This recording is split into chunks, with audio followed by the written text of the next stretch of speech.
आपण लगेचच पुढच्या सत्राला सुरुवात करूया। त्यासाठी मी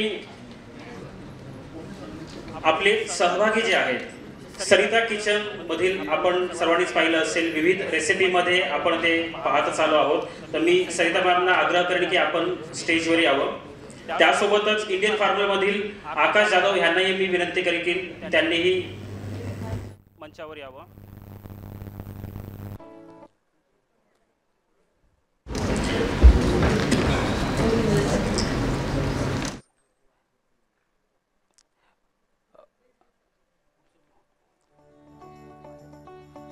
त्यासोबतच पुढचे जे आपले सहभागी आहेत उर्मिला निंबाळकर, त्यांनाही मी आग्रह करेन की त्यांनी मंचावर यावं व सुकीर्त घुमास्ते यांनाही मी विनंती करेन की त्यांनी मंचावर यावं।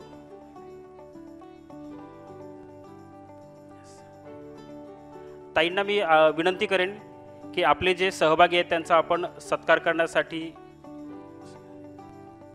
स्टेजवर यावं।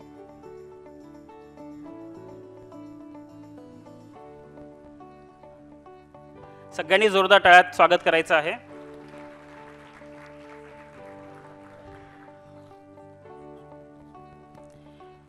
ह्या सत्राचे संवादक सुयोग यांनाही मी आमंत्रित करेन वर की त्यांनी आपलं सत्रासाठी यावं।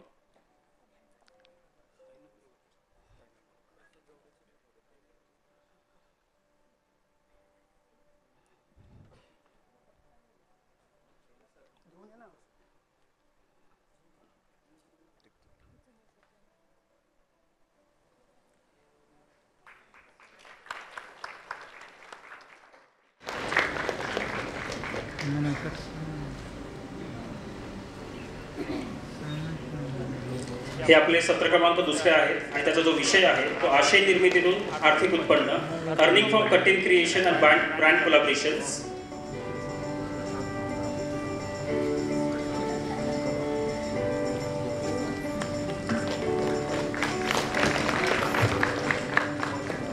मी प्रथम क्षेत्रातील प्रसाद गावडे यांनाही विनंती करेन की त्यांनी स्टेजवर यावं व सन्मान स्वीकारावा।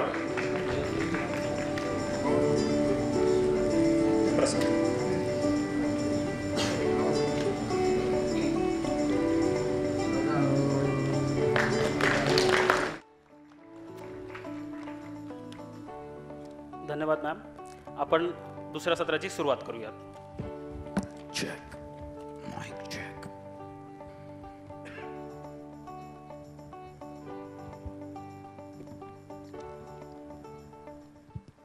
फार कॉर्पोरेट व्हिडिओचा फील आला मला।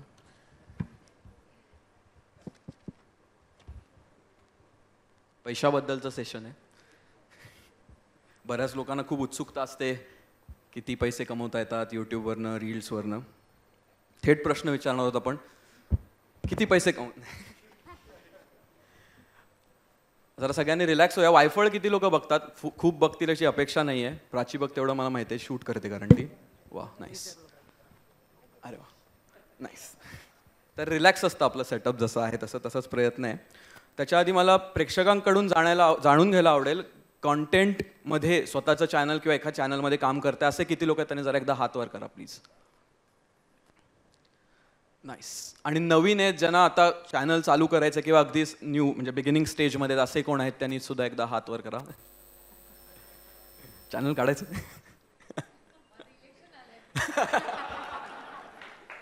Nice nice nice. सो जरा अंदाज आला आपल्याला कशा प्रकारचं कॉन्व्हर्सेशन करायचं आहे। सुरुवात करूया। बेसिक प्रश्न विचारू आपण इकडे। लोकांपर्यंत तसं जाईल। सुरुवात तुझ्यापासून करूया उर्मिला। बेसिक सुरुवात करूया आपण रेव्हेन्यू स्ट्रीम्स बद्दल जरा बोलूया, कारण की जेव्हा आपण एखादं यूट्यूब किंवा इंस्टाग्राम वगैरे जे प्लॅटफॉर्म वापरतो फक्त एका ठिकाणी पैसे येत नाहीत, वेगवेगळ्या ठिकाणांवर येतात। तर तुमच्या चॅनलबद्दल बोलायला गेलं तर कोणत्या कोणत्या रेव्हेन्यू स्ट्रीम्स आहेत त्याच्याबद्दल एक बेसिक माहिती आपण लोकांना देऊया, म्हणजे कळेल की कुठून कुठून पैसे यायची शक्यता आहे।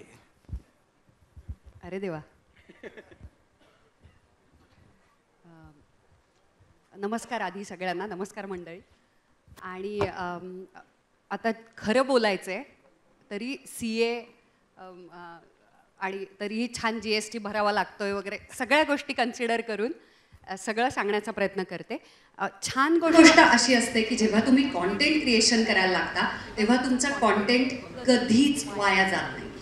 त्यामुळे मला इथे सांगायचं आहे की यूट्यूबसारखा ॲप असेल जिथे फक्त तुमचा कॉन्टेंट पोस्ट केला म्हणजे अपलोड केला तरीही पैसे मिळायला लागतात, त्यासहित इतर सगळ्या ॲप्सवरती तोच एक सिमिलर किंवा सेम कॉन्टेंटचा पीस वेगवेगळ्या ठिकाणी तुम्ही पोस्ट करून वेगवेगळ्या ॲप्सच्या वेगवेगळे फीचर्स वापरून सुद्धा मल्टिपल, ज्याला आपण म्हणतो इंग्रजीमध्ये, की वेगवेगळ्या मार्गानं अप्रतिम पैसे कमावता येतात. त्याच्यातले मार्ग सांगायचं झालं तर मी आत्ता जसं सांगितलं तसं की यूट्यूबवरती जेव्हा एखादा व्हिडिओ लॉंग फॉर्मॅट आपण म्हणूयात, तो जेव्हा आपण अपलोड करतो म्हणजेच पोस्ट करतो तेव्हा त्याला 2 पद्धतीनं मंथली रेव्हेन्यूमध्ये त्याचे पैसे सुरू होतात. एक म्हणजे तुम्ही तुमचा सबस्क्रायबरचा क्रायटेरिया जो असतो, मॉनेटायझेशनचा क्रायटेरिया आपण आता धरूयात, तर तो मॉनेटायझेशनचा क्रायटेरिया म्हणजेच काय, तुमचा यूट्यूब चॅनल पैसे कमवण्यासाठी पात्र झाल्यानंतर दर महिन्याला एक लॉंग फॉर्मॅट व्हिडिओ आठवड्याला कितीही तुम्ही टाकू शकता तुमच्या चॅनलप्रमाणे, पण दर महिन्याच्या साधारण 20-21 ते 24-25 या महिन्याच्या तारखांना भारतामध्ये यूट्यूबच्या सर्व क्रिएटर्सना पैसे जमा होतात 2 मार्गातून. एक म्हणजे वॉच टाईम, म्हणजे किती वेळ लोकांनी तुमचा कॉन्टेंट बघितला, व्हिडिओ बघितला, आणि दुसरं म्हणजे ॲड रेव्हेन्यू. पण आपल्याला त्याचे पैसे वाटून येत नाहीत, संपूर्ण महिन्याचा मंथली रेव्हेन्यू आपण ज्याला म्हणतो तो त्या तारखांना जमा होतो. हा झाला यूट्यूबमधून डायरेक्ट येणारा, गुगलकडून किंवा यूट्यूबकडून येणारा पैसा. आणि आता यूट्यूबच्याच बाबतीत बोलायचं झालं तर किती मार्ग आहेत हे सांगायचे तर दुसरा आणि एक मार्ग छान म्हणजे ॲड रेव्हेन्यू जो आहे, जो यूट्यूबनं ऑप्शन केल्यानंतर जो तुम्हाला मिळतो तो झाला मंथली. पण तुम्ही डायरेक्टली एखाद्या ब्रँड बरोबर कोलॅबरेशन करून तुमच्या व्हिडिओच्या माध्यमातून, कॉन्टेंटच्या माध्यमातून डायरेक्टली इनडायरेक्टली कथा गुंफून तुमच्या पद्धतीनं तुम्ही त्या ब्रँड बरोबर कोलॅबरेशन करू शकता, म्हणजेच त्यांचं प्रमोशन करू शकता, आणि याच्यामधून सुद्धा म्हणजेच ब्रँड प्रमोशनमधून सुद्धा पैसे मिळतात. त्यामुळे आता 2 आपण बघितले, एक मंथली रेव्हेन्यू, दुसरं आहे ब्रँड कोलॅबरेशन्स, आणि त्याच्यामध्ये पण भरपूर स्तर आहेत, इंटिग्रेटेड व्हिडिओ, डेडिकेटेड व्हिडिओ वगैरे वगैरे भरपूर. तिसरं ज्याच्यामध्ये ब्युटी फॅशन मेकअपचे भरपूर पैसे कमवतात आणि ते म्हणजे ॲफिलिएशन मार्केटिंग. आता आपल्या सगळ्यांनाच माहिती झालं, भरपूर सारे ॲप्स आणि भरपूर ब्रँड्स स्वतःहून आता चांगल्या क्रिएटर्सना अप्रोच होतात. पुन्हा एकदा चांगल्याचा क्रायटेरिया नंबर्स नाही, ज्यांनी प्रेक्षकांचा विश्वास जिंकलेला आहे, ज्यांचा खऱ्या अर्थानं इन्फ्लुएन्स किंवा इम्पॅक्ट आहे, अशा सगळ्यांना ब्रँड्स अप्रोच होतात, प्लॅटफॉर्म्स अप्रोच होतात. ॲमेझॉन असेल, नायका असेल, टीरा ब्युटी असेल, विशलिंक असेल, असे वेगवेगळे मिंत्रापासून सगळे प्लॅटफॉर्म्स अप्रोच होतात. आणि तुम्ही जेव्हा त्यांच्या प्रॉडक्टचं अजिबातच प्रमोशन न करता फक्त प्रेक्षकांनी लिंक दाबली तरी सुद्धा त्याचं कमिशन तुमच्यापर्यंत येणं, पोहोचणं म्हणजे ॲफिलिएटेड मार्केटिंग. तर अशा पद्धतीनं तिसरं ॲफिलिएशन, ब्रँड कोलॅबरेशन सांगितलं. चौथं आहे जेव्हा क्रिएटर स्वतःच एखादं प्रॉडक्ट विकायला लागतं. कारण जेव्हा कॉन्टेंट क्रिएटर वेगवेगळे ब्रँड्स प्रमोट करत असतो, प्रेक्षकांच्यासाठी उत्तम कॉन्टेंट बनवत असतो, आणि आपला खूप लॉयल ट्रू फॅन्सचा मस्त आपला एक असा एक मंडळ म्हणतो ना आपण, त्या ऑनलाईन फॅमिली आपण म्हणतो, ती अशी मस्त तगडी जेव्हा बांधतो तेव्हा निश्चितचपणे एक ऑब्वियस नेक्स्ट स्टेप असते, आणि ती म्हणजे इतर ब्रँडचं प्रमोशन करण्यापेक्षा आपण स्वतः एक ब्रँड बनवूयात. आणि म्हणून तुम्ही पाहिलं असेल की मर्चंडाईजमधून स्वतःचे मर्क्स प्रॉडक्ट्स काढून सुद्धा, तर ई कॉमर्समध्ये पण आणि मर्चच्या माध्यमातून सुद्धा, टी शर्ट्स, मग्सपासून सगळं, याच्यामधूनही उत्तम पैसे कमवता येतात, स्वतःच्या ब्रँडचं उत्तम प्रमोशन करता येतं. आणि यूट्यूबमध्ये असे वेगळे फीचर्स खूप मी बोलतेय कारण आय थिंक नोट्स असतील ज्यांना नवीन करायचंय चॅनल, त्यांनी हात वर केलेला आहे. सगळे टेक्निकॅलिटीज आहेत त्याच्यामुळे. येस, तुम्हाला विचारायचं असं, हे जे मुख्य जे काही माध्यम आहेत ज्याच्यामधून आम्ही पैसे कमवत असतो, मी आणि सुकीर्त, ते तरी पटापट जेन्युअनली सांगायला पाहिजेत म्हणून हे सगळं तुम्हाला सांगते. जसे ब्रँड प्रॉडक्टवर मी येस ताईंना विचारू का, कारण त्यांनी जसं पर्सन. तर सरिता ताई पहिले माईक पोचेल. नाईस. जसं उर्मिलाने सांगितलं, विविध स्ट्रीम्स आहेत, त्याच्यात तुम्ही स्वतःचं प्रॉडक्ट लाईन लॉन्च केलेत. आणि महत्त्वाचं म्हणजे जसं तुम्ही व्हिडिओजमध्ये पण मेन्शन केलं होतं की कोणतरी थर्ड पार्टी किंवा एक दुसरी कंपनी तुमचे ब्रँड लावून विकत नाहीये, तर तुम्ही स्वतः त्याच्यात इन्व्हॉल्ड आहात. हो. तर त्याच्याबद्दल त्याबद्दल काही सांगाल का? आणि तुमचं जे आता डिस्ट्रीब्युशन म्हणता येईल तुमचं युट्यूब चॅनल, कारण तुम्ही घराघरात पोहोचलाय, तेवढा तास तुम्हाला देतात लोक, त्याचा आणि ब्रँड लॉन्च करण्याचा ह्याच्यामधला दुवा जरा आमच्यापर्यंत सांगू शका की कधी तुम्ही ठरवलं की आता मी ब्रँड काढला पाहिजे, कारण तेवढी ऑर्डर सुद्धा असली पाहिजे तेवढं मॅन्युफॅक्चर करायला. ॲक्च्युली मी पहिल्यांदा माझी ओळख करून देते. मी सरिता पद्मन. सरिताज किचन हे मराठी यूट्यूब चॅनल आहे आणि मला खूप अभिमान वाटतो की ते मराठीतून आहे. आणि ज्यावेळी मी माझा चॅनल चालू केला त्यावेळी एक खूप बेसिक नीड होती, म्हणून फक्त साईड बाय साईड काहीतरी इन्कम असावा म्हणून चालू केला होता. मला माझ्या बहिणींनी सजेस्ट केलं आणि मी म्हणत होते की नाही याच्यातून कधी इन्कम मिळतो का, आणि आज मी त्याच्यासाठीच बसली आहे. ह्याचं मला जास्त आश्चर्य वाटतं की मॉनिटायझेशन. आणि ज्यावेळी चालू केला चॅनल त्यावेळी कुठेच डोक्यात नव्हतं की मला बिझनेस स्टार्ट करायचा. आणि बिझनेस आणि मी दूरच्या गोष्टी आहेत असं मला नेहमी वाटायचं. माझा चॅनल मी सुरू केला आणि कोरोनानंतर म्हणजे पॅन्डेमिक ज्यावेळी सुरू होतं किंवा रिलीज होत होतं लॉकडाऊननंतर हळूहळू, त्यावेळी मला एक गोष्ट जाणवत होती की माझं आणि माझ्या ऑडियन्समधलं इंटरॅक्शन खूप चांगलं होतं. म्हणजे ते वाढत चाललेलं आहे, कारण त्यामध्ये इतके लोक कनेक्ट झाले होते आणि त्यांचा एवढा ट्रस्ट आपल्यावर बसला होता.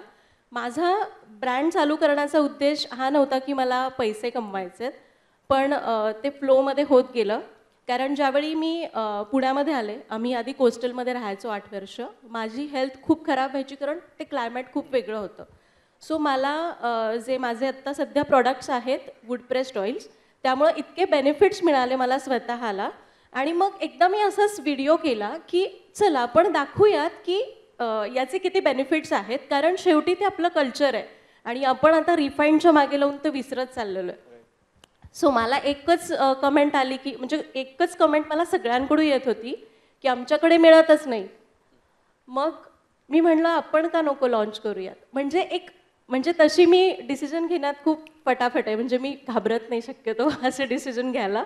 नाहीतर आपण काही असं स्टार्ट करायचं तर घाबरतो. मी म्हणलं ठीक आहे ना, झाला तर लॉस होईल. आत्तापर्यंत यूट्यूबमधनं एवढं कमावलं आहे तर काहीतरी रिस्क घ्यायला काय हरकत आहे. कारण यूट्यूब हे एक असं फील्ड आहे ना की जिथं खरं तर रिस्क काहीच नाही आहे. कुठेच इन्व्हेस्टमेंट सुरुवातीला तरी आपल्याला करायची नाही. फार फार तर 1000 ते 2000 रुपये आणि तुमचा एक मोबाईल जो आजकाल सगळ्यांकडेच असतो. म्हणलं मी आत्तापर्यंत कुठेच इन्व्हेस्ट केलेलं नाही आहे तर इथे का नको. आणि म्हणून मी हा प्रॉडक्ट लॉन्च केला. आणि खरंच सांगते जनरली कुठलाही बिझनेस आपण सुरू करतो त्याला एका मार्केटिंग प्लॅटफॉर्मची गरज असते. आपण वेगवेगळ्या आता आपल्याकडेच किती ब्रँड्स येतात त्यांच्या मार्केटिंगसाठी, बरोबर. म्हटलं माझ्याकडे एवढा मोठा ऑडियन्स आहे ज्यांचा माझ्यावर ट्रस्ट आहे, तर आपण हा प्रॉडक्ट नको का लॉन्च करूया. आणि 1 वर्षाच्या आतच मला चांगलं सक्सेस मिळालं. आणि मी आधीच म्हटलंय की मी प्रॉडक्ट चांगला होता म्हणून हा प्रॉडक्ट लॉन्च केला, बिझनेस करायचा होता म्हणून नाही. त्यामुळं मला कोणत्याही थर्ड पार्टीचा याच्यामध्ये हस्तक्षेप नको होता. कारण फूड हे असं आहे, फूड आणि ब्युटी प्रॉडक्ट्स असे आहेत की जे खूप अगदी पडताळून मगच ते आपल्या ऑडियन्सपर्यंत गेले पाहिजेत.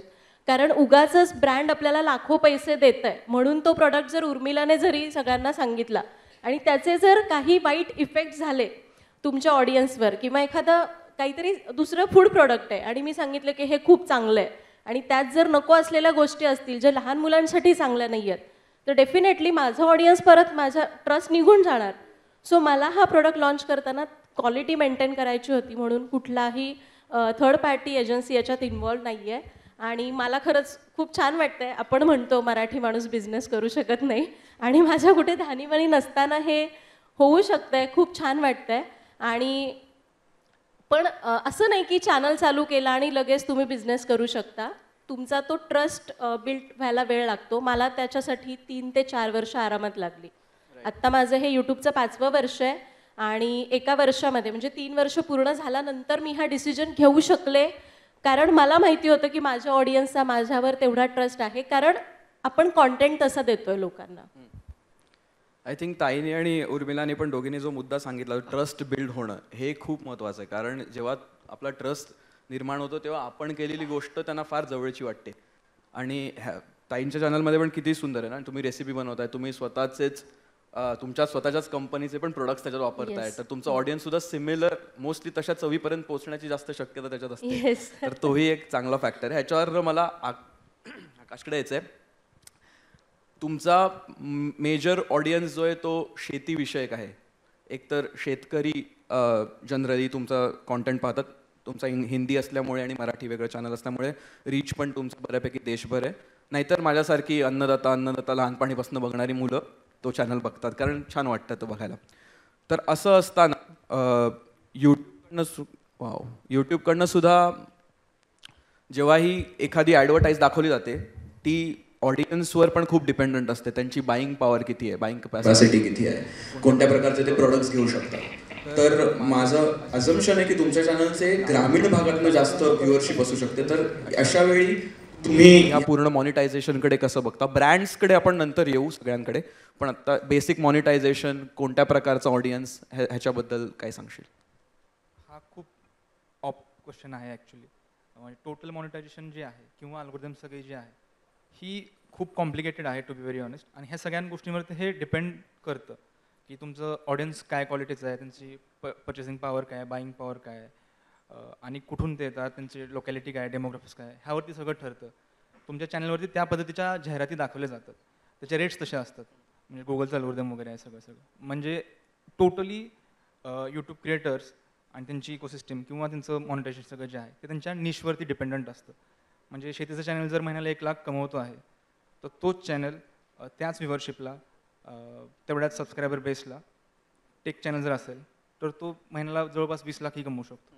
सो 10x, 20x, 30x इतका मोठा फरक पडतो.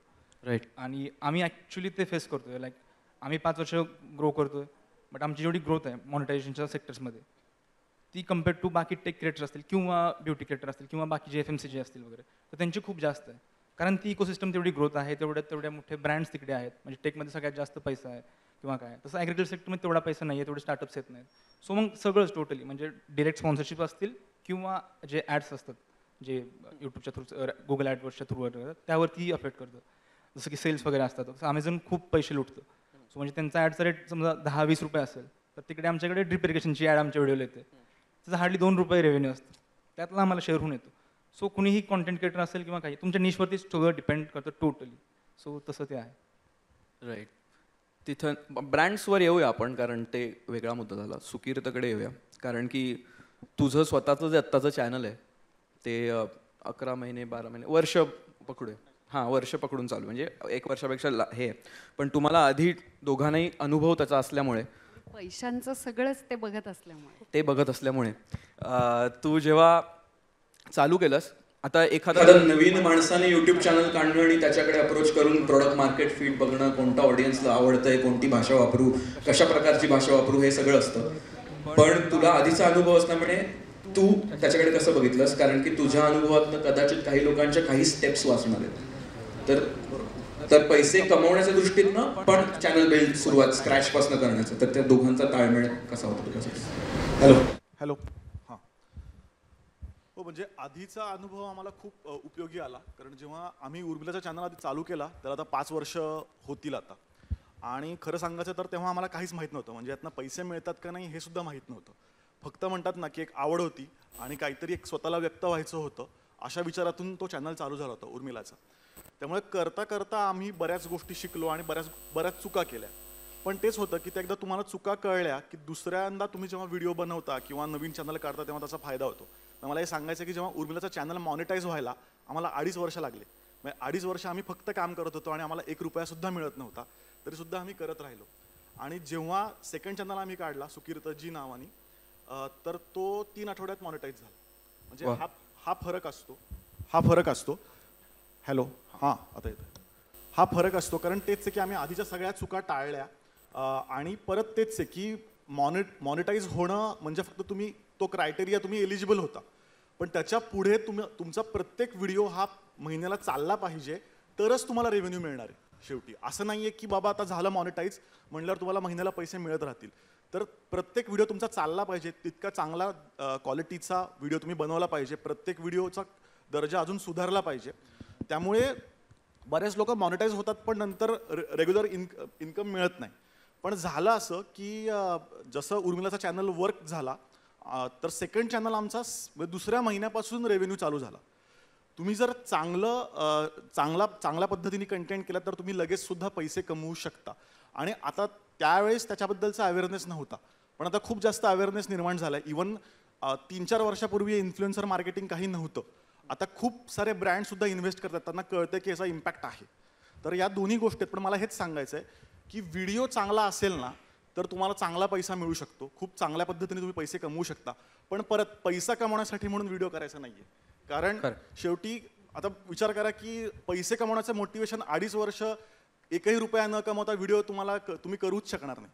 मोटिवेशन हे शेवटी अजून बेटर कसा व्हिडिओ करता येईल याच्यात राहिला पाहिजे. आणि तो जितका चांगला इम्पॅक्ट, परत मी तेच म्हणतोय की नंबर्स महत्त्वाचे नाही आहेत. यूट्यूब तुम्हाला वॉच टाईमचे पैसे देतं. त्यामुळे 10,000 लोकांनी 1 मिनिट व्हिडिओ बघणं महत्त्वाचं नाही आहे, तर 5,000 लोकांनी मॅक्सिमम 70 to 80% व्हिडिओ कन्झ्युम करणं महत्त्वाचं आहे. त्यामुळे या गोष्टी मॅटर करतात असं मला वाटतं. नाईस. तर आता ब्रँडकडे येऊया. उर्मिला, पहिल्यांदा ब्रँड पार्टनरशिप जेव्हा तू अप्रोच केलीस किंवा तुम्हाला जे अप्रोच झाले त्याच्याबद्दल सांगशील? कारण की कसं होतं ते इंजिनिअरिंग किंवा बाकीच्या गोष्टी करतात ना, तिथे बेसिक स्टेप्स माहिती असतात मुलांना, म्हणजे सगळ्यांना, मुलींना ज्यांना करायचं आहे. पण कॉन्टेंट असं आहे की प्रत्येकाची वेगळी जर्नी आहे, प्रत्येकाचे वेगळे इन्फ्लुएन्सेस आहेत, सगळं खूपच वेगळं आहे. त्यामुळे बाहेरून बघताना खूप दडपण पण येऊ शकतं की हा 2.5 वर्ष व्हिडिओ बनवतोय. जसं माझं इंग्लिश चॅनल होतं, 5 वर्ष 250 व्हिडिओ खर्च करून म्हणजे प्रमोशनवर नाही पण प्रोडक्शनवर आणि सगळं करून करत होतो. पण आवड होती म्हणूनच करत होतो, पैशाचं नव्हतं. पण असं होऊ शकतं की अरे एवढे दिवस करतोय काहीच होत नाही. तर बाहेर न बघताना ते खूपच डाऊटफुल वाटू शकतं. तर जेव्हा ब्रँडिंगकडे येतो आपण तर तेव्हा कसं असतो तो पहिला अनुभव कसा होता ह्याच्याबद्दल सांग. खरं तर मला इथे सांगायचं की आता हे आपण सगळे मराठी आहोत आणि त्या निमित्तानं आता सरिताताईनं पण खूपच कमाल गोष्ट सांगितली की तिनं ते धाडस केलं पहिल्यांदा स्वतःचा ब्रँड पण सुरू करायला. आणि आता आपण ब्रँडबद्दल बोलतोय तर मराठी माणूस सगळ्यात जास्त कमी कशात पडत असेल तर स्वतःचेच प्रॉडक्ट विकण्यामध्ये, स्वतःचं मार्केटिंग करण्यामध्ये.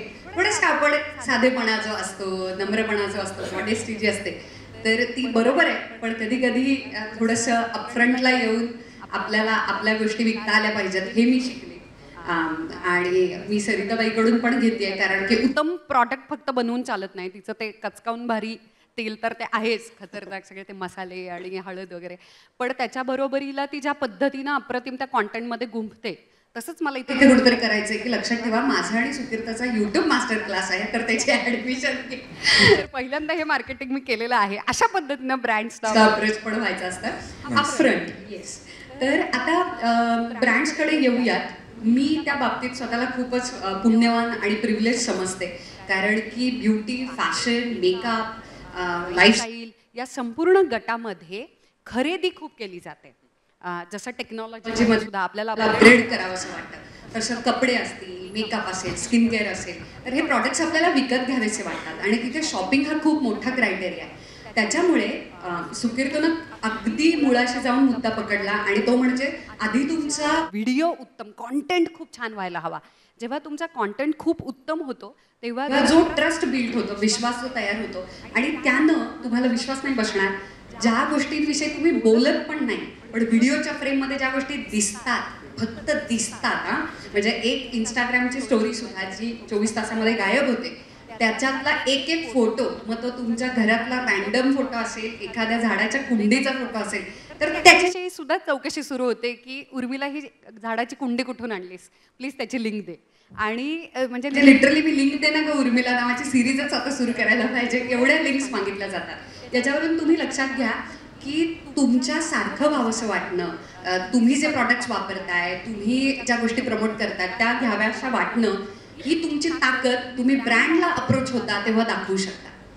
आणि याच्या जोरावरती तुमचं सेलमध्ये कन्व्हर्जन व्हायला लागतं.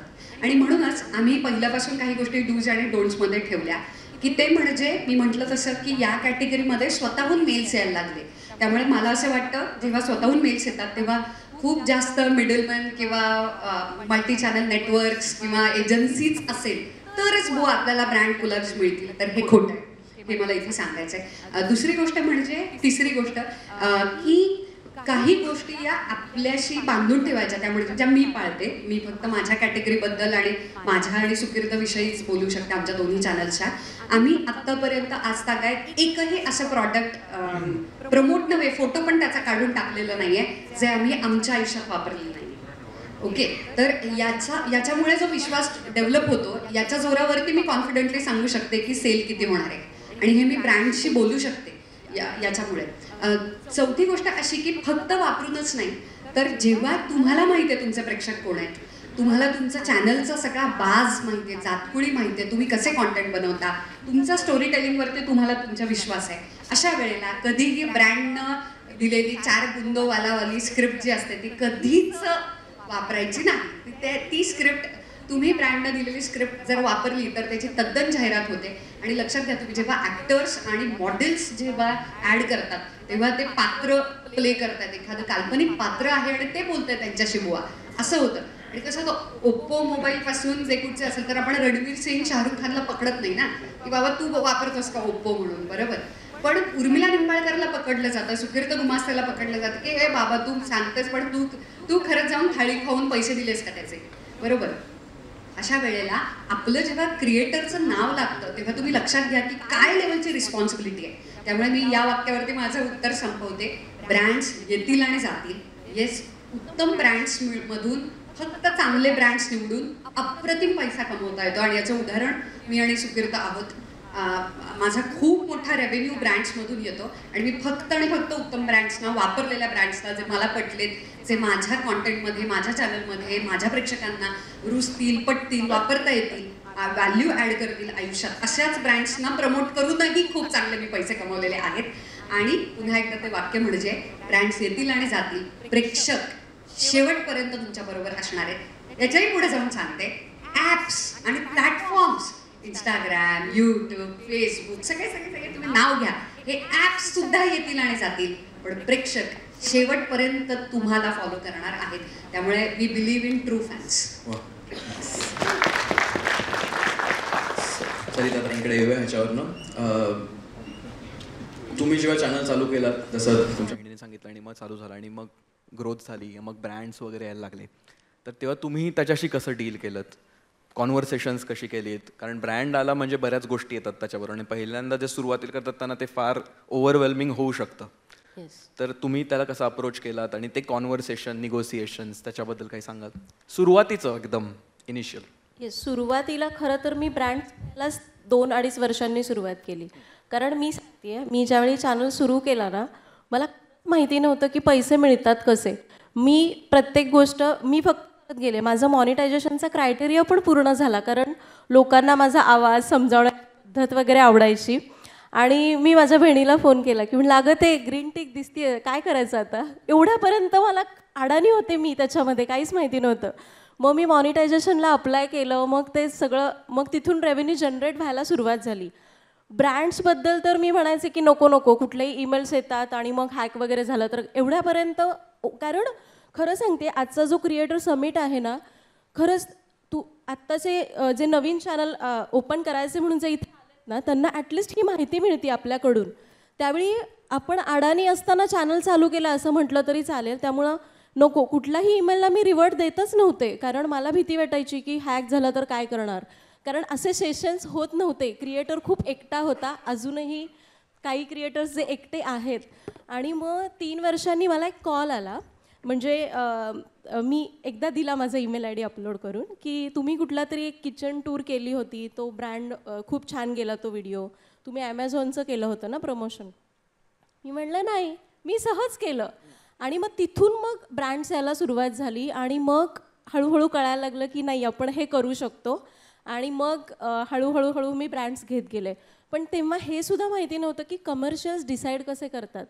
अगदी आत्तासुद्धा खूप चांगले क्रिएटर्स आहेत ज्यांना नॉलेज नाही आहे, म्हणून ते खूप कमी कमर्शियल्सवर एवढे मोठे डेडिकेटेड व्हिडिओज बनवत आहेत. आणि म्हणूनच मला वाटतं की हा क्रिएटर समिट आहे ना, हा असे सेशन्स व्हायला पाहिजेत नवीन क्रिएटर्ससाठी, इवन जुन्या क्रिएटर्ससाठी. आणि त्यानंतर मग हळूहळू मला जेव्हा कळायला लागलं की ब्रँड्स कसे येतात, काय येतात. सुरुवातीला मलाही कमर्शियल समजायचे नाहीत, परत मला कुठून तरी माहिती मिळाली आणि म्हणून मी आत्ता व्यवस्थित ब्रँडसोबत डील करू शकते. पण तरीही माझं एकच असतं की ब्रँडनी जर काही अशी खूप स्क्रिप्टेड सगळं दिलेलं असेल तर मी शक्यतो तिकडे जात नाही.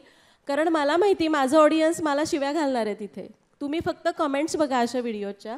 आणि मला अजून एक गोष्ट समजते की माझा जो ऑडियन्स आहे तो पूर्ण होममेकर आहे. असा की ज्यांना कुकिंगची आवड आहे, ज्यांना घर सजवण्याची आवड आहे, ज्यांना पेरेंटिंगचे नॉलेज पाहिजे असतं. त्यामुळं मला खूप वेगवेगळ्या इकडून ब्रँड्स येतात. जसं की काही म्हणतात लहान मुलांचं काहीतरी प्रोटीन पावडर आहे. पण मला जो ब्रँड माहिती नसतो किंवा मला खात्री नसते की हा ब्रँड कसा असणार आहे, त्यामुळं मी तिकडे वळत नाही. म्हणजे मी त्यांना रिवर्ट करत नाही किंवा ते कॉन्व्हर्सेशन आम्ही तिथेच बंद करतो. कारण उर्मिला म्हणाली त्याप्रमाणे सगळे ॲप्स आहेत, ब्रँड्स पण येतील जातील, पण तुमचा प्रेक्षक तो कायमस्वरूपी तुमच्यासोबत राहणार आहे. त्यामुळं ब्रँड डील्स करताना या गोष्टींची खूप काळजी घ्यायला पाहिजे. नाईस. आकाशकडे येऊया. आता जसं आपण आधी ऑलरेडी बोलत होतो की रेव्हेन्यू जो यूट्यूबकडनं येतो तो थोडा कमी प्रमाणातला असू शकतो कारण ऑडियन्सची कॅटेगरी वेगळी आहे. तर अशावेळी मग तुम्ही कसे ब्रँड्सना अप्रोच करा? कारण तुम्ही शेतीविषयक अवजार आणि हे सगळे तुमच्याकडे तसं बरंच आहे, तर ते कसं अप्रोच करतात, त्याच्यातले निगोसिएशन्स कसे असतात, ह्याच्याबद्दल थोडं जाणून घ्यायला आवडेल. राईट. तर आता मुद्दा असा आहे की आमचं ॲग्रिकल्चर चॅनल आहे, सो ॲडसेन्स रेव्हेन्यू इतका कन्सिडरेबल आमच्यासाठी नाही आहे. सो आयडियली आमचं मेन जे रेव्हेन्यू आहे ते ब्रँड्स आहे. सो आयडियली आम्ही खूप जास्त ब्रँड्सला फोकस करतो आणि केटरही करतो. कारण आमचं इकोसिस्टम पण मोठे म्हणजे ॲग्रिकल्चरमध्ये खूप येतात, खूप म्हणजे प्रचंड येतात. आम्ही 2 साईड म्हणजे इकडे फार्मर साईड आणि इकडे कन्झ्युमर साईड म्हणजे तुमच्यासाठीही करू शकतो आणि शेतकऱ्यांसाठीही करू शकतो. सो खूप मोठा एक डायफ्राम आहे की जिकडे ब्रँड्स आहेत वगैरे. आता हे ॲक्च्युली खूप इव्हॉल्व्ह होते टू बी व्हेरी ऑनेस्ट. म्हणजे आधी आम्ही सुरुवातीला खूप इनिशियली करत नव्हतो. आम्ही खूप लोकल किरकोळ छोटेसे जे आहेत त्यांचे आम्ही केले होते. नंतर आम्हाला अप्रोच व्हायला लागले बरेच ब्रँड्स. आत्तापर्यंत आम्ही स्वतःहून नाही केलं अप्रोच कोणाला. मोस्टली आमचे 90% जे आहे ते समोरून आलेलेच आहेत की जे मी ईमेल्स येतात किंवा कुठे क्लायंट्स डिरेक्ट अप्रोच करतात त्यानुसार आमचं होतं. आणि मग ते आता खूप इव्हॉल्व्ह होतं. आधी इतकं त्यात हे नव्हतं. आधी त्यांना असं वाटायचं की ठीक आहे तुम्ही करताय व्हिडिओ, हे सर्टन पैसे घ्या आणि करा. आता नाही, आता ते खूप इव्हॉल्व्ह झाले. आता ते खूप डेप्थमध्ये बघतात की तुमचं डेमोग्राफिक्स काय आहे, ते वॉच टाईम किती आहे, रिटेन्शन किती आहे, ॲक्च्युअली किती कन्वर्जन झालं. म्हणजे आता एक्झाम्पल द्यायचं झालं तर आम्ही एका डिजिटल फार्मिंग ॲपची जाहिरात केली होती किंवा एक इन्फ्लुएन्सर मार्केटिंग आम्ही केलं होतं. सो आमच्या त्यांच्या फाउंडरबरोबर मीटिंग वगैरे झाली होती. तर त्यांचं ब्रीफ असं होतं की तुमची व्हिडिओ तुम्ही कराल, ऑडियन्स व्हिडिओ बघेल, बट त्यातनं आम्हाला काहीच कन्वर्जन येत नाही. आमचं मेन जो सगळं फंडिंग आणि आमचं सगळं जे आहे तर डेली ॲक्टिव्ह युजर्स ॲपवरती किती आहेत त्यावरती असतं. सो आम्हाला तुमची व्हिडिओ बघतील लोक, तो एक पॅरामीटर झाला. सेकंड, ते ॲप डाउनलोड करतील, तो एक पॅरामीटर झाला. थर्ड, ते ॲप यूज करतील, तो एक पॅरामीटर झाला. आणि स्टील ते यूज करतील तर त्यांची युजर क्वालिटी काय आहे तर तेही आहे. सो इतक्या डेप्थमध्ये ते गेले होते की ते वापरतात, त्यांनी फोटो काढायला हवे, ते अपलोड करायला हवेत, आम्हाला फक्त डेटा यायला हवा. सो इतक्या डेप्थमध्ये ते आहे. आणि त्यानुसार मग ते निगोशिएशन्स असतात की what you want to achieve, ब्रँडचं ब्रीफ काय, त्यांना काय हवं वगैरे वगैरे. मग त्यानुसार ते निगोशिएशन ठरतात की तुम्हाला किती व्हिडिओ करायचे आहेत. मग बल्क व्हिडिओ करायचे तर सिंगल एक व्हिडिओ करायचा, एक शॉर्ट व्हिडिओ करायचा, लॉंग फॉर्मॅट करायचा, डेडिकेटेड करायचं, असं सगळं ते आम्ही केटर करतो. आणि त्यानुसार त्याचे कमर्शियल्स चार्ज करतो. आता मग आम्ही त्यांना राईट्स पण देतो, युसेज राईट्स. ते आता असतं की तुम्ही 6 महिने आमचा व्हिडिओ वापरा किंवा 3 महिने वापरा, तर त्याचं आम्ही सेपरेटली बजेट त्यांच्याकडून घेतो. प्रोडक्शन कॉस्ट ती घेतो, प्लॅटफॉर्म कॉस्ट ती घेतो. ॲडिशनल ट्रॅव्हलिंग असेल तर ते आणखी घेतो. किंवा आणखी त्यांना काही नवीन त्यात हायलाईट करायचे असतील गोष्टी वगैरे तर तुम्ही ते प्रोडक्ट्स तुमचे पाठवा किंवा काय असेल वगैरे, तर काही प्रॉप्स तयार करावे लागतात तर ते सगळं त्यांच्याकडून आम्ही घेतो. सो प्रत्येक डील त्या अनुषंगाने ठरते की कशी कशी काय होते वगैरे. मग आता मी ते इव्हॉल्व्ह होतो आहे आणि खूप जास्त. आणि त्यात आता आमचं आहे की वन टाईम डील करून वगैरे ते ना आम्हाला फायदा होतो, ना कस्टमरला फायदा होतो किंवा ब्रँड्सला फायदा होतो. तर आम्ही असं बऱ्यापैकी आता मूव्ह होतो की आपण ॲन्युअल गोष्टी करूया की म्हणजे एक रीलमध्ये आम्ही तुम्हाला नाही रिझल्ट देऊ शकत. तुम्ही आमच्या कमीत कमी 5 व्हिडिओज करा, 10 व्हिडिओज करा, त्यात एक लाँग टर्म अजेंडा ठेवू. कारण हे खूप लाँग टर्म गेम आहे. आता कॉन्टेंट क्रिएशन हा खूप ॲमेच्युअर होता एकदम इनिशियली की म्हणजे जस्ट आला गेला ना, कुणालाच पडली होती काय. आता सगळ्यांना पडले, त्यामुळे आपण इकडे आहोत. You know, everyone is taking note about us की अरे हे यांचं काय चाललंय. सगळ्यांची नजर आहे आता. आय होप सेन्सॉरशिप नको यायला ह्यात. कारण जिकडे आपण येतो इकडे तर मला वाटतं ती आज न उद्या होईलच. मग ते सगळं आहे. आणि मग त्यात फायनान्सचा पार्ट पण आहे की TDS 2% कट होते का 10% कट होते काय वगैरे. मग त्या पण गोष्टी आहेत, पेमेंट टर्म्स कशा आहेत. तर सगळे हे सगळं ॲज अ बिझनेस आहे सगळं. पण हे सगळं शिकायचं कुठनं, जे नवीन लोक आहेत त्यांनी? कारण हे तुम्हाला जसं ऑलमोस्ट एव्हरीबडी अनुभवातनं शिकतो, राईट? पण मग त्याच्यातनं ते सुद्धा बरेचदा, आता कसं आमचं चॅनल सुद्धा नवीन आहे, म्हणजे आता मी पण यूट्यूब मास्टर सरिताचं पण आहे ना, आय थिंक समेट यूट्यूब मास्टर क्लास आणि इव्हेंच्युअली तुम्हाला यूट्यूबसुद्धा एक पार्टनर मॅनेजर पण देतो. आणि पुन्हा एकदा हे सगळं बाजूला, विनोद बाजूला आणि ऑफकोर्स आपण आपली जाहिरात करायला पाहिजे, हे सगळं छान आहे, बरोबर आहे. पण 2 सगळ्यात मोठे मार्ग, एकदम छान प्रश्न आहे हा. एक म्हणजे यूट्यूबवरतीच यूट्यूबच्या वेगवेगळ्या इन्कम स्ट्रीम्सची माहिती मिळते. भरपूर चॅनल्स आहेत, भरपूर व्हिडिओज असतात, आपण तेवढे पेशन्स ठेवून सर्च करणं होत नाही. कॉन्टेंट क्रिएटर असूनही जर आपण फक्त पुन्हा एकदा कॅट्स आणि डॉग्स आणि कन्झ्युम करणारेच व्हिडिओ जर बघितले तर मग ग्रोथ नाही होणार. तर आमच्यातले भरपूर जण यूट्यूबवरूनच शिकलो आणि करून करून चुकांमधून आणि पैसे घालवून वाया घालवून. आणि दुसरं खूप छान सरिताताईनं सांगितलं ते कम्युनिटी. म्हणजे ना आत्ता पण खूप छान आमचे व्हॉट्सॲप ग्रुप्स आहेत, एकमेकांना आम्ही मदत करतो. मी शार्दूलला कॉल लावते, शार्दूल सुकीर्तला विचारतो, सरिताताईकडून आम्ही विचारून घेतो की कसं तुम्हाला काय अनुभव आला वगैरे असं. तर ना एकमेकांच्या अनुभवातून शिकणं. आणि तिचा मुद्दा अगदी बरोबर आहे की आपण एकटे पडतो, कारण आपण आपल्या घरात हॉलमध्ये कुठेतरी किंवा बरं चाललं असेल, थोडा अनुभव असेल तर कुठच्या तरी स्टुडिओमध्ये आपलं आपलं चालू असतं, मोबाईल किंवा पुन्हा एकदा बरी टीम, बरे पैसे असतील तर कॅमेरामध्ये. पण हा इतका वैयक्तिक खेळ चालू असतो आणि हे इतकं आयसोलेटिंग आहे की त्याच्यामध्ये तू म्हणालास तसं की तोपर्यंत खूप चुका करून, खूप पैसे घालवून, खूप माती खाऊन झालेली असते. तर तसं न करता आपण एकमेकांच्या संपर्कात राहिलो ना तर ॲक्च्युली इतरांकडून प्रचंड शिकायला मिळतं. त्याच्यामुळे आम्ही एकदा इव्हन सूरजकडे वैचारिक क्रीडासाठी गेलेलो, आम्ही त्याला हे सगळे प्रश्न विचारत होतो, कारण प्रचंड शिकायला मिळतं ज्यांनी ऑलरेडी ते केलेलं आहे. आणि तो पण ही वॉज काइंड इनफ की तो सगळं ते सांगत होता की आमची काय प्रोसेस आहे आणि हे. तर प्रत्येकाच्या प्रोसेसमधून आणि काम करण्याच्या पद्धतीतून 100% काही ना काहीतरी शिकायला मिळतं. नाईस.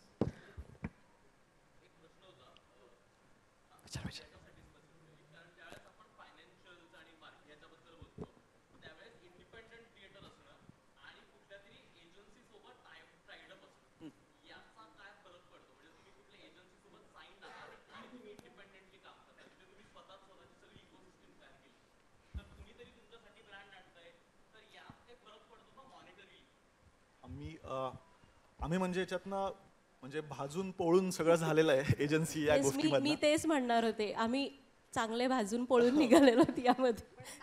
येऊ नका कोणी. हा, पण एक साधी गोष्ट आहे की जेव्हा म्हणजे एजन्सी तुम्ही असाइन करायच्या आधी तुम्हाला आश्वासनं खूप मोठी दिली जातात, आपण 10 लाख रेव्हेन्यू आणून 12 लाख रेव्हेन्यू आणू. पण साधी गोष्ट आहे, आपली गोष्ट आहे आपल्यालाच विकावी लागते. ज्यात आपण म्हणजे त्यांच्यासाठी तो बिझनेस आहे, आपल्यासाठी ते पॅशन आहे शेवटी. कारण आपण 24 तास त्या गोष्टीचा विचार करतो की माझा चॅनल कसा ग्रो करायला पाहिजे, मी कसा रेव्हेन्यू जनरेट करायला पाहिजे. आणि ती एजन्सी फक्त 10% आणि 20% पुरताच विचार करते. त्यामुळे कितीही म्हणजे याच्यातही आत्ता मी यूट्यूब ह्याला गेलो होतो, समिट मोठं झालं होतं तिथे काही क्रिएटर्सने असे पण सांगितलं की त्यांना खूप चांगला अनुभव एजन्सीचा आला, एजन्सीमुळे ते मोठे झाले, असंही काही लोकांनी सांगितलं. पण आम्ही खूप वाईट अनुभव आम्हाला एजन्सीचा आत्तापर्यंत आलेला आहे. आणि प्रॉब्लेम तोच असतो की एजन्स्या म्हणजे थोड्याशा, मी त्यांना गिधाडं असे जरा वाईट टर्म वापरीन, कारण त्या छोट्या क्रिएटर्सवर टपून बसलेल्या असतात बऱ्याच वेळा. मग इथे सगळे नवीन क्रिएटर्स आहेत म्हणून मी सांगतोय बरं का. हीच गोष्ट जर तुम्ही एस्टॅब्लिश असता तर गोष्ट वेगळी असली असती.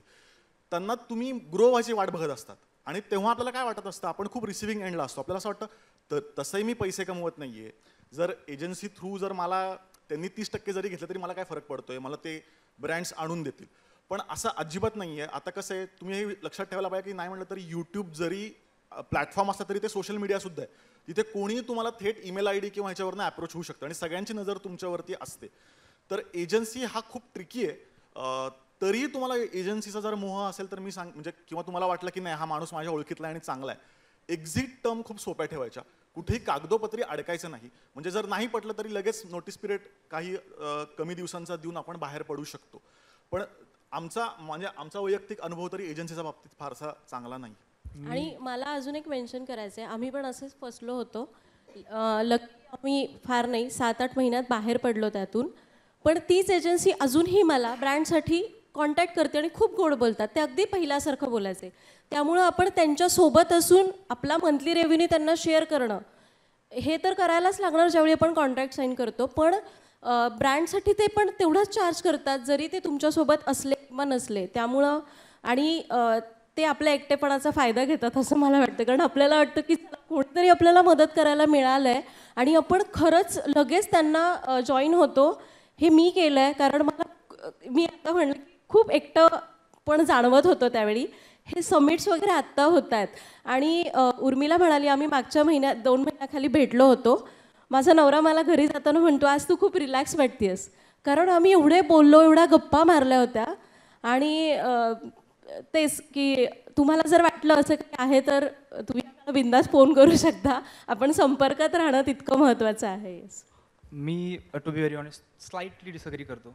यु नो मला त्यांचं खूप आवडलं होतं. मार्च ते म्हणाले की टी व्ही चॅनल चालवण्यात का आता हे फील्ड असं झालं. सो इकडे जी बिझनेस साईड आहे तुम्ही बिझनेस साईड त्याला ट्रीट करा. तुम्ही त्यात इमोशनल इन्व्हेस्टमेंट नका करू.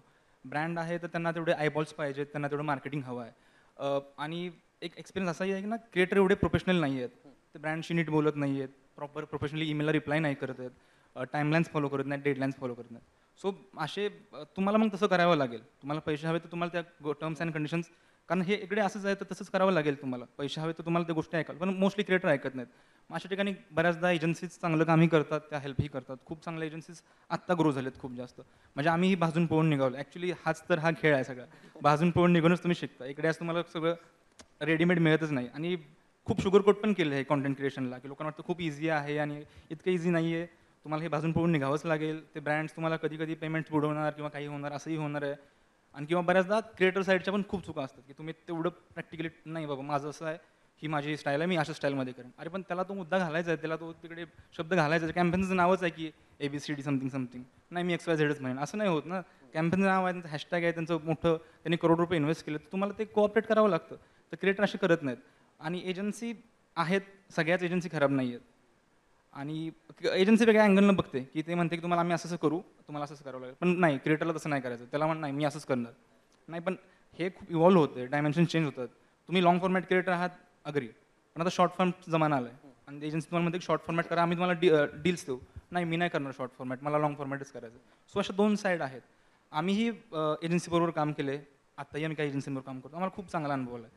कारण आता युसेज राईट्सचे किती रुपये घ्यायचे, 1 लाख घ्यायचे, 2 लाख घ्यायचे हे नाही माहिती आहे. आता प्रोडक्शन कॉस्ट ठीक आहे, माझी 1 दिवसाची 50,000 कॉस्ट आहे. मार्केटिंग कॉस्ट एक स्टँडर्ड मी 1 लाख 2 लाख धरून चालू.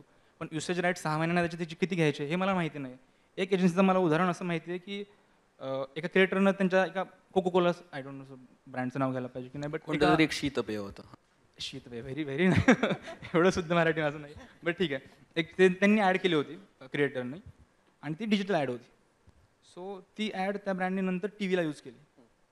आता ह्याला माहिती नाही टी व्हीला यूज केली, करू दे ना, एवढं काय आपल्यालाच तेवढे हवा मिळते वगैरे.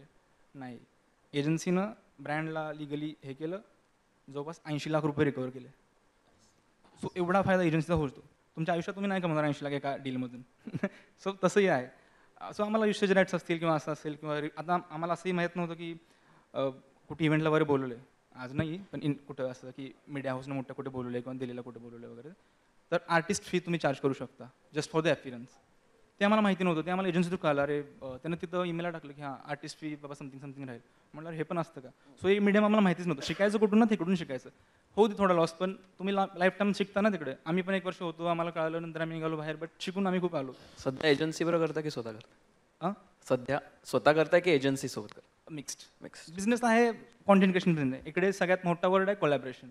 सो तुम्ही असं ना हे नाही करायचं की नाही हे नाही ते चांगलं, असं नाही. सगळीकडे तुम्ही करू शकता सगळं. तुम्ही काम करताना एजन्सी सोबत करावंच लागतं. म्हणजे मी एक्सक्लुझिव्ह का नॉन एक्सक्लुझिव्ह याच्यामध्ये म्हणतो. राईट. एक्सक्लुझिव्हला इश्यू होऊ शकतात, कारण एक्सक्लुझिव्हला त्यांच्याकडेच पूर्णपणे हक्क जातात. पण आता बऱ्याचशा डील ज्या आहेत आम्ही नॉन एक्सक्लुझिव्ह एजन्सी सोबतच करतो, कारण ब्रँडच्या अनुषंगाने पण विचार करावा लागतो. आता मी स्टोरी टेलिंगमध्ये काम करतो तेव्हा आम्ही असाईन पण करतो बऱ्याच इन्फ्लुएन्सरला. कसं आहे की ब्रँडना प्रत्येक एक क्रिएटरला पकडून त्याच्याबरोबर डील करणं अवघड पडतं. त्यामुळे ते एजन्सीला नेतात आणि मग एजन्सी एकाच वेळेस 40-50 क्रिएटर बरोबर डील करते. त्यामुळे ही पण ब्रँडची सोय एजन्सी असणं. त्यामुळे मला तेच वाटतंय की यामध्ये नॉन एक्सक्लुझिव्ह असेल तर कधीही सोप्या गोष्टी राहतात. नाईस. आपली वेळ संपले, पण एक छोटासा प्रश्न असेल तर पटकन घेऊया. बोला.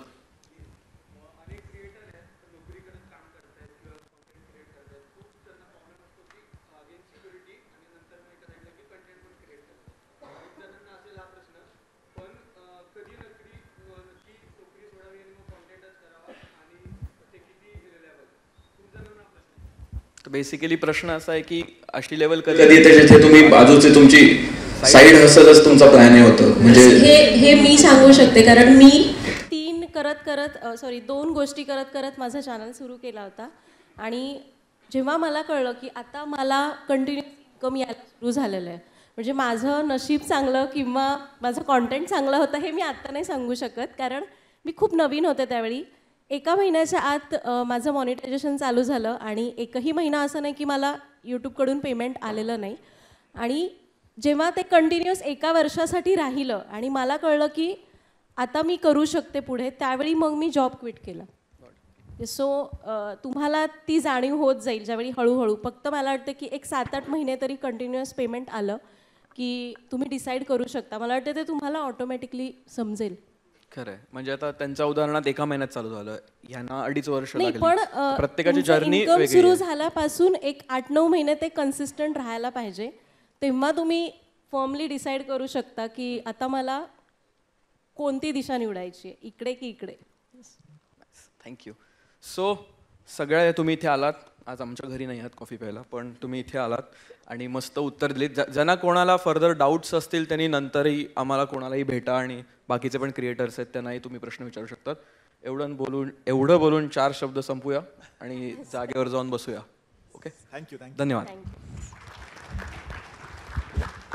आपल्या सर्वांचे पुनश्च एकदा मनस्वी आभार. एक ग्रुप फोटो घेऊयात सर. त्याआधी मी आपणास सकाळपासून 2 सत्र झाले आणि दुसऱ्या सत्राच्या शेवटाकडे आपण आज आलो आहे. पुनश्च एकदा मी या सर्वांचे मान्यवर यूट्यूब कंटेंट क्रिएटरचे महाराष्ट्र क्रिएट समिट्सकडून मनस्वी आभार मानतो. व यापुढचं सत्र असेल स्वामित्व हक्क, कॉपीराईट, बौद्धिक संपदा हक्क, intellectual property and creating original content. यामध्ये आपल्यासोबत ॲडव्होकेट उज्ज्वला कामत, ओमकार जाधव, समीर खांडेकर, पॉला मॅकग्लेन, समीक्षा टक्के व रवनत रामटेके हे आपल्या इथे पुढचं सत्र हे 2:15 वाजता सुरू होईल. यामध्ये एक लंच ब्रेक असेल. सर्व डेलिगेट्सला विनंती आहे की त्यांनी विरंगुळामध्ये जेवणाचा आस्वाद घ्यावा. ग्राउंड फ्लोअरला विरंगुळा आहे, तिथे जेवणाचा आस्वाद घ्यावा.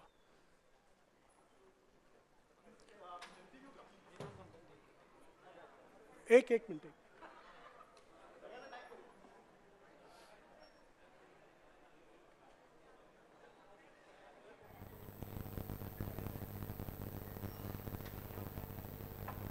आणि इट्स ओके. हां, उर्मिलाचं मोटिवेशन घेऊन मी असंही सांगेन की तुम्ही जेवणाच्या मध्ये, ब्रेकमध्ये, आधी, नंतर जेव्हाही वेळ मिळेल तेव्हा चव्हाण सेंटरला 5व्या मजल्यापर्यंत नक्की चक्कर मारा. कारण तुम्ही काही जण पहिल्यांदाच आले असतील कदाचित, आणि आम्ही जेव्हा इंटरॅक्ट करतो लोकांसोबत, ऑडियन्ससोबत, तर बरेचदा त्यांना चव्हाण सेंटरमध्ये अरे आपल्याला येऊ शकतो का, ही परवानगी आहे का, कारण इथे पॉलिटिकल इव्हेंट्सही बरेच चालतात. पण Chavan centre is open for all आणि कधीसुद्धा हा प्लॅटफॉर्म आपल्या सगळ्यांसाठी ओपन आहे. त्यामुळे वेलकम. आपल्याकडे 2nd फ्लोअरवर लायब्ररी पण आहे, तिथे जरूर व्हिजिट करा. It's a public library. आणि वरती वेगवेगळे हॉल्स आहेत. हा सोडून आपले इतरही ऑडिटोरियम आणि स्पेसेस आहेत. तर तुम्ही गप्पा मारत वरपर्यंत चक्कर मारली तरी please welcome. Cultural team please keep all the halls open today. Thank you.